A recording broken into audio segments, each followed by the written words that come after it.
चढ़ती कला लो खोलो जी चाबी का सो एक नवा सरप्राइज देवांगे साडे तजीर।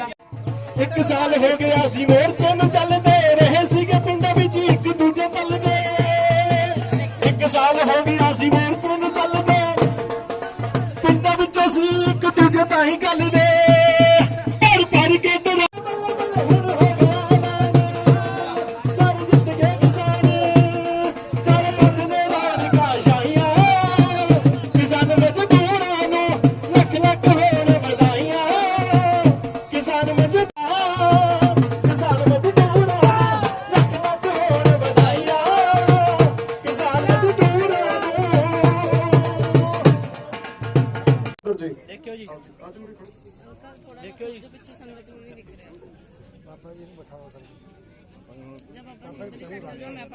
किसान मजदूर एकता शहीदों थोड़ी सोच ते हाँ बाकी बापू मान जी करता आ जेड़ा पता नहीं की कहना पता चला दे कर किसान मजदूर एकता किसान मजदूर एकता। शुक्रिया जी थैंक यू बहुत बहुत। ये सारा रेलवे स्टाफ हमेशा याद करांगे सारे सिमरन मैडिकल थोनू ये माजरे वाला ना जो बड़ा योगदान है फिर आप काली नहीं करनी। एक बंदा मैनू कहंदा झंडा ला दे लौकी दा मैं कहा तू कौन है झंडा लाने आया मां खबरदार जे मैनू क्या मैं कहा जान चली जाऊगी झंडा नहीं लाऊंगा। ये महाराज सच्चे पातशाह दी देन ये 10वें पातशाह दी देन थोनू की पता हर टाइम नाल रहना 10वें पातशाह हर टाइम को नाम की जोत याद होना चाबी जावजी साहब बोलना तो भी राज करता सी मैं रोज ओदी कृपा हुई है कलगी वाले दी महाराज सच्चे पातशाह चढ़ती करा रखे। किसान मजदूर एकता जिंदाबाद किसान मजदूर एकता जिंदाबाद साजा एकता जिंदाबाद साजा एकता जिंदाबाद। वाहिगुरू जी का खालसा वाहिगुरू जी की फतेह। बैनीपाल जी बैनीपाल घर छड्डांगे लोड़ है ਇਹਦੀ ਵੀਰ ਕਲਾਲ ਮਾਜਰੇ प्रधान जी की कहना चाਹੁੰਦੇ ਹੋ ਅੱਜ ਦੇ ਜਿਹੜੇ ਵਾਹਿਗੁਰੂ ਜੀ ਕਾ ਖਾਲਸਾ ਵਾਹਿਗੁਰੂ ਜੀ ਕੀ ਫਤਿਹ। ਅੱਜ ਅਸੀਂ ਫਤਿਹ ਦਿਵਸ ਮਨਾਇਆ ਕਿਉਂਕਿ ਤਕਰੀਬਨ 1 ਸਾਲ 3 ਮਹੀਨੇ ਅਸੀਂ ਰੇਲਵੇ ਸਟੇਸ਼ਨ ਤੇ ਹੋ ਗਏ। ਸਾਡੀ ਉੱਥੇ ਸੰਯੁਕਤ ਮੋਰਚੇ ਨੇ 1 ਸਾਲ ਪੂਰੇ ਬਾਅਦ 19 ਤਰੀਕ ਨੂੰ ਫੈਸਲਾ ਹੋਇਆ ਸੀ ਕਾਲੇ ਕਾਨੂੰਨ ਰੱਦ ਹੋਏ ਸੀ। ਅੱਜ ਅਸੀਂ ਆਪਣੇ ਵਰਕਰਾਂ ਦਾ ਸਨਮਾਨ ਕਰਿਆ ਕਿਉਂਕਿ ਵਰਕਰ ਹੀ ਰੀੜ੍ਹ ਦੀ ਹੱਡੀ ਆ। ਕੋਈ ਪ੍ਰਧਾਨ ਨਹੀਂ ਹੁੰਦਾ, ਪ੍ਰਧਾਨ ਤਾਂ ਹੋਊਗਾ ਜੇਕਰ ਵਰਕਰ ਹੈਗਾ। ਸਾਡੀ ਜਾਨ ਵਰਕਰਾਂ ਦੇ ਵਿੱਚ ਆ। ਮੇਰਾ ਉਹਨਾਂ ਦੇ ਚਰਨਾਂ 'ਚ ਸਿਰ ਝੁਕਦਾ ਜਿਨ੍ਹਾਂ ਨੇ ਹਰ ਵਕਤ ਮੇਰੇ ਸਿਰ ਤੇ ਚੱਕ ਕੇ ਪੱਗ ਧਰੀ ਆ। ਇੱਥੇ ਖੰਨੇ ਦੇ ਵਿੱਚ ਹਰ ਵਕਤ ਮੈਨੂੰ ਸਾਥ ਦਿੱਤਾ। ਜੇ ਮਾੜਾ ਜਿਹਾ ਫੋਨ ਕਰਦੇ ਜਦ ਹੀ ਆਉਂਦੇ ਸੀ। ਔਰ ਜਿਹੜੀ ਸਾਡੀ ਜਥੇਬੰਦੀ ਆ ਰਜਿਸਟਰਡ ਆ किसान मजदूर एसोसीएशन पंजाब रजिस्टर्ड है और असी गाहां वास्ते भी लड़ाइयां लड़ांगे। साडी टीम पंजाब की चुनी हुई है। असी उन्हां दी मैंबरशिप करके अगे वधावांगे। असी नवे मोर्चे लड़ांगे क्योंकि साडे नाल हुण सारे वर्कर रूह नाल जुड़े हुए ने, रूह नाल चलणगे। और मैनू बड़ा माण आ, मैनू उन्हां शहीदां दे चरनां सिर झुकदा जिहड़े 750 के करीब शहीद हो गए ने।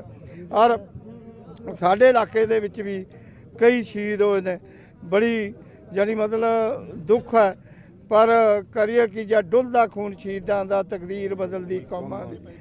शहीदियां दित्तियां ते हमेशा मतलब आज़ादियां आउंदियां ने। जदों अपनी शहीदियां खून डुलदा शहीदां दा जदी तकदीर बदलदी आ। वो एक ऐसी जालम सरकार थी मोदी सरकार जिन्हों असी मचोया झुकाया सदा लई इहनूं इत्थों कढना। ਇਹ ਸਰਕਾਰ ਨੂੰ ਮੈਂ ਲੋਕਾਂ ਨੂੰ ਅਪੀਲ ਕਰਦਾ ਪੁਰਜੋਰ ਜਿਨ੍ਹਾਂ ਨੇ ਸਾਨੂੰ ਸੜਕਾਂ ਦੇ ਉੱਤੇ ਰੋਲਿਆ ਉਹਨਾਂ ਨੂੰ ਵੋਟ ਨਾ ਪਾਇਓ। ਬੀਜੇਪੀ ਦਾ ਇੱਥੋਂ ਫੁੱਲ ਪੱਟਣਾ ਬਾਹਰਲੇ ਇਹਨੂੰ ਬਾਹਰ ਸਿੱਟਣਾ ਬੀਜੇਪੀ ਨੂੰ ਖਤਮ ਕਰਨਾ ਕਿਉਂਕਿ ਇਹਨਾਂ ਨੇ ਸਾਨੂੰ ਸੜਕਾਂ ਤੇ ਰੋਲਿਆ। ਭੁੱਲ ਨਾ ਜਾਇਓ, ਯਾਦ ਰੱਖਿਓ ਮੇਰੇ ਕਿਸਾਨ ਵੀਰੋ। ਮੈਂ ਤੁਹਾਡੇ ਮੂਹਰੇ ਇਹੀ ਬੇਨਤੀ ਕਰਨੀ ਹੈ ਬੀਜੇਪੀ ਨੂੰ ਮੂੰਹ ਨਾ ਲਾਇਓ। होर वोटा जिथे मर्जी पा दो। वाहिगुरू जी का खालसा। इस दौरान शहीद होए ने अपने इलाके दे उन्हां दे कई कईयां नूं कोई जिवें सरकार ने कहती मुआवजा देवांगे जां नहीं असी साडे कोल पूरा रिकॉर्ड आ उन्हां दा। मेरी CID वालियां नाल भी गल होई आ। ਸੰਯੁਕਤ ਮੋਰਚੇ 'ਚੋਂ ਲਿਸਟ ਆ ਗਈ। ਅਸੀਂ ਆਪਣੇ ਇਲਾਕੇ ਦਾ ਲੁਧਿਆਣੇ ਜ਼ਿਲ੍ਹੇ ਦਾ ਤਕਰੀਬਨ ਜਿੰਨੇ ਵੀ ਸ਼ਹੀਦ ਹੋਏ ਨੇ ਉਹਨਾਂ ਨੂੰ ਮੂਹਰੇ ਹੋ ਕੇ ਜੋ ਵੀ ਫੰਡ ਜੋ ਵੀ ਸਰਕਾਰ ਵੱਲੋਂ ਮਿਲੂ ਆ ਉਹਨਾਂ ਦੇ ਬੱਚਿਆਂ ਨੂੰ ਨੌਕਰੀ ਦਿਵਾਉਣੀ ਆ, ਉਹ ਅਸੀਂ ਉਪਰਾਲਾ ਕਰਾਂਗੇ। ਮਤਲਬ ਅੱਜ ਕੁਦਰਤੀ ਮਤਲਬ ਇੱਥੇ ਮਾਰਕਫੈਡ 'ਚ ਆਉਣਾ ਸੀ ਆਪਣੇ ਰੰਧਾਵਾ ਸਾਹਿਬ ਨੇ, ਅਸੀਂ ਉਹਨਾਂ ਨੂੰ ਵੀ ਇਹੀ ਬੇਨਤੀ ਕਰਦੀ ਵੀ ਰੰਧਾਵਾ ਸਾਹਿਬ ਹੁਣ ਵਕਤ ਨਹੀਂ ਗੱਲਾਂ ਕਰਨ ਦਾ। ਜਿਹੜੇ ਸ਼ਹੀਦ ਹੋਏ ਨੇ ਉਹਨਾਂ ਨੂੰ ਚੈੱਕ ਕੱਟ ਕੇ 5-5 ਲੱਖ ਦੇ ਉਹਨਾਂ ਦੇ ਹੱਥਾਂ 'ਚ ਪੜਾਓ ਜੋ ਫੈਸਲਾ ਹੋਇਆ, ਪਰ ਉਹਨਾਂ ਦਾ ਕੈਂਸਲ ਹੋ ਗਿਆ। ਮਤਲਬ ਇੱਥੇ ਗੁਰਪ੍ਰੀਤ ਸਿੰਘ ਕੋਟਲੀ ਆਏ ਸੀ, ਫਿਰ ਸਾਡੀ ਗੱਲ ਨਹੀਂ ਹੋ ਸਕੀ, ਇੱਥੇ ਚਲੇ ਗਏ। ਅਸੀਂ ਸਰਕਾਰ ਨੂੰ ਇਹੀ ਬੇਨਤੀ ਕਰਦੇ ਹਾਂ ਕੱਲ੍ਹ ਨੂੰ ਮਤਲਬ ਔਰ ਪੋਲ ਜਾਬਤਾ ਲੱਗ ਜਾਣਾ ਵੀ ਇਹ ਗੱਲਾਂ ਕਰਨ ਦਾ ਵਕਤ ਨਹੀਂ। ਜਿਹੜੇ ਸ਼ਹੀਦਾਂ ਨੂੰ ਨੌਕਰੀਆਂ ਦੇਣੀਆਂ ਨੇ ਨੌਕਰੀਆਂ ਦਿਓ ਉਹਨਾਂ ਦੇ ਬੱਚਿਆਂ ਨੂੰ, ਔਰ ਜਿਨ੍ਹਾਂ ਨੂੰ ਮੁਆਵਜ਼ਾ ਦੇਣਾ ਉਹਨਾਂ ਨੂੰ ਮੁਆਵਜ਼ਾ ਦਿਓ, ਦੇਰ ਕਰਨ ਦੀ ਲੋੜ ਨਹੀਂ। ਵਾਹਿਗੁਰੂ ਜੀ ਕਾ ਖਾਲਸਾ, ਵਾਹਿਗੁਰੂ ਜੀ ਕੀ ਫਤਿਹ। ਪ੍ਰਧਾਨ ਜੀ, ਇੱਕ ਕਾਫੀ ਅਹਿਮ ਸਵਾਲ ਪੁੱਛਣਾ ਚਾਹੁੰਦੇ ਆ ਜੀ। ਵਿਧਾਨ ਸਭਾ ਦੀ ਇਲੈਕਸ਼ਨ ਬਿਲਕੁਲ ਸਿਰ ਤੇ ਹੈ ਜੀ, ਤੁਹਾਡੀ ਜਿਹੜੀ ਜਥੇਬੰਦੀ ਹੈ ਜੀ ਵਿਧਾਨ ਸਭਾ ਦੀਆਂ ਚੋਣਾਂ ਦੇ ਵਿੱਚ ਕਿਵੇਂ ਪਰਫਾਰਮ ਕਰੇਗੀ? ਸਾਡਾ ਕੋਈ ਕਿਸੇ ਕਿਸਮ ਦਾ ਚੋਣਾਂ 'ਚ ਲੜਨ ਦਾ ਕੋਈ ਸਾਡਾ ਹੈ ਨਹੀਂ, ਔਰ ਜੇਕਰ ਸੰਯੁਕਤ ਮੋਰਚਾ ਉੱਪਰੋਂ ਕੋਈ ਟੀਮ ਬਣਾ ਕੇ ਲਿਆਉਂਦਾ, ਕੋਈ ਚੋਣ ਤੇ ਇਲੈਕਸ਼ਨ ਲੜਦਾ, ਫਿਰ ਅਸੀਂ ਉਹਦੀ ਮਦਦ ਕਰਦੇ। ਫਿਲਹਾਲ ਸਾਡਾ ਕੋਈ ਨਹੀਂ ਹੈਗਾ।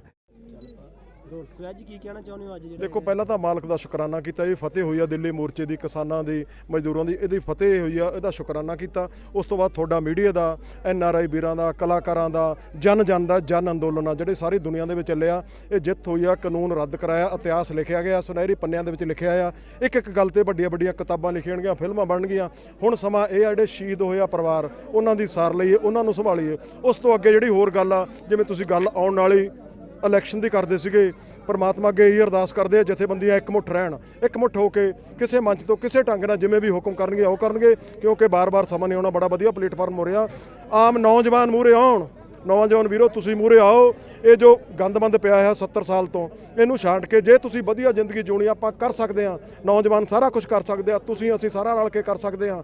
ਜੋ ਕਰਪਟ ਲੋਕ ਆ, ਕਰਪਸ਼ਨ ਆ, ਜੇ ਤੁਸੀਂ ਇਹਨਾਂ ਨੂੰ ਪਰੇ ਕਰ ਦੋ, ਜੋ ਵੀ ਕਰਪਟ ਆ, ਚੰਗੇ ਵਧੀਆ ਬੰਦਿਆਂ ਨੂੰ ਚੁਣੋ, ਵਧੀਆ ਪਾਰਟੀਆਂ ਦੇ ਵਿੱਚ ਬੰਦੇ ਚੁਣੋ। ਮੈਂ ਇਹੀ ਅਰਦਾਸ ਬੇਨਤੀ ਕਰੂੰ ਸੰਯੁਕਤ ਮੋਰਚੇ ਅੱਗੇ, ਸਾਰੇ ਸੰਯੁਕਤ 32 ਜਥੇਬੰਦੀਆਂ ਅੱਗੇ, ਤੁਸੀਂ ਬੈਠ ਕੇ, ਤੁਸੀਂ ਆਪ ਨਹੀਂ, ਆਪਾਂ ਕਿਉਂਕਿ ਕਈ ਜਥੇਬੰਦੀਆਂ ਵਿਚਾਰ ਨਹੀਂ ਚੁਣ ਲੈਣਾ, ਮੈਂ ਵੀ ਇਹ ਗੱਲ ਮੰਨ ਸਕਦਾ, ਪਰ ਕਿਸੇ ਤਰ੍ਹਾਂ ਦਾ ਹੋਰ ਕੋਈ ਫੋਰਮ ਬਣਾ ਕੇ ਪੰਜਾਬੀ ਇਕੱਠਾ ਹੋ ਕੇ ਉੱਥੇ 1 ਸਾਲ ਲਈ, ਉੱਥੇ ਆਪਾਂ 1.25 ਸਾਲ ਦਿੱਲੀ ਬੈਠੇ ਰਹੇ ਹਾਂ। ਪੰਜਾਬ ਦੇ ਵਿੱਚ ਨਾਜ਼ੁਕ ਸਮਾਂ ਚੱਲ ਰਿਹਾ, ਇੱਥੇ ਦੇਖੋ ਕਿੰਨੇ ਤਰ੍ਹਾਂ ਦੇ ਮਾਫੀਆ ਚੱਲਦੇ ਆ, ਪਰਿਵਾਰਵਾਦ ਚੱਲਦਾ। ਇਹਨੂੰ ਸਾਫ਼ ਕਰਨ ਦੇ ਲਈ ਕਿਸੇ ਤਰ੍ਹਾਂ ਦਾ ਸਾਨੂੰ, ਜਿਵੇਂ ਵੀ ਸੰਯੁਕਤ ਮੋਰਚਾ ਬਾਰ-ਬਾਰ ਕਹਿੰਦੇ ਆ, ਸਾਡੇ ਕੋਈ ਪਲਾਨ ਨਹੀਂ ਵੀ ਅਸੀਂ ਕੋਈ ਲੜਾਂਗੇ ਕਰਾਂਗੇ। ਸੰਯੁਕਤ ਮੋਰਚਾ ਬਸੇ ਜਥੇਬੰਦੀਆਂ ਨੇ ਸਾਰੀਆਂ, ਇਹ ਕੋਈ ਫੋਰਮ ਬਣਾ ਕੇ, ਕੋਈ ਫਰੰਟ ਬਣਾ ਕੇ ਕਿਸੇ ਢੰਗ ਨਾਲ ਜੇ ਕਰਨ, ਵਧੀਆ ਬੰਦੇ ਲਿਆਓ, ਤੁਸੀਂ ਮਰਲੋ, ਤੁਹਾਨੂੰ ਵੀ ਇਹਨਾਂ ਕੋਲ ਨੌਜਵਾਨਾਂ ਨੂੰ ਮੂਹਰੇ ਲਿਆਵੋ ਜਿਹੜੇ ਦਿਲੋਂ ਸੱਚਾਈ ਹੁਣ ਕਰਪਸ਼ਨ ਨੂੰ ਕੱਢਦੀ ਹੈ, ਤਾਂ ਆਪਾਂ ਮੋਰਚਾ ਜਿੱਤਾਂਗੇ। ਇਹ ਮੋਰਚਾ ਸ਼ੁਰੂ ਹੋਇਆ, ਸੰਘਰਸ਼ ਸ਼ੁਰੂ ਹੋਇਆ, ਇੱਕ ਜਿੱਤ ਲਿਆ। ਇੱਥੇ ਬੜਾ ਤਰ੍ਹਾਂ ਦੇ ਖੰਨੇ 'ਚ ਤੁਹਾਨੂੰ ਯਕੀਨ ਦਿਵਾਉਣਾ, ਅਸੀਂ ਇਸ ਤਰ੍ਹਾਂ ਜਿਸ ਕਿਸੇ ਨਾਲ ਵੀ ਅਨਿਆਂ ਹੋਊਗਾ, ਸੜਕਾਂ ਦਾ, ਗਲੀਆਂ ਦਾ, ਨਾਲੀਆਂ ਜਿਹੜੇ ਖਾਂਦੇ ਪੀਂਦੇ ਵਿੱਚ, ਅਸੀਂ ਇੱਕ ਜਲਦੀ ਪਿੰਡ ਤੇ ਜੂੰਟ ਬਣਾਵਾਂਗੇ, ਸ਼ਹਿਰਾਂ ਦੇ ਵੀ ਬਣਾਵਾਂਗੇ। ਇਸ ਤਰ੍ਹਾਂ ਅਸੀਂ ਚੰਗੇ ਬੰਦਿਆਂ ਨੂੰ ਲਿਆਉਣ ਦੀ ਕੋਸ਼ਿਸ਼ ਕਰਾਂਗੇ।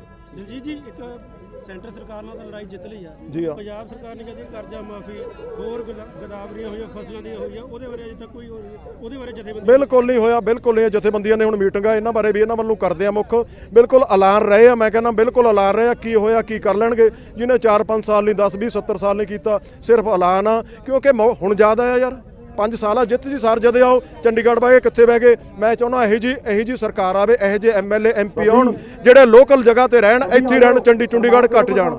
ਵਾਹਿਗੁਰੂ ਜੀ ਕਾ ਖਾਲਸਾ, ਵਾਹਿਗੁਰੂ ਜੀ ਕੀ ਫਤਿਹ।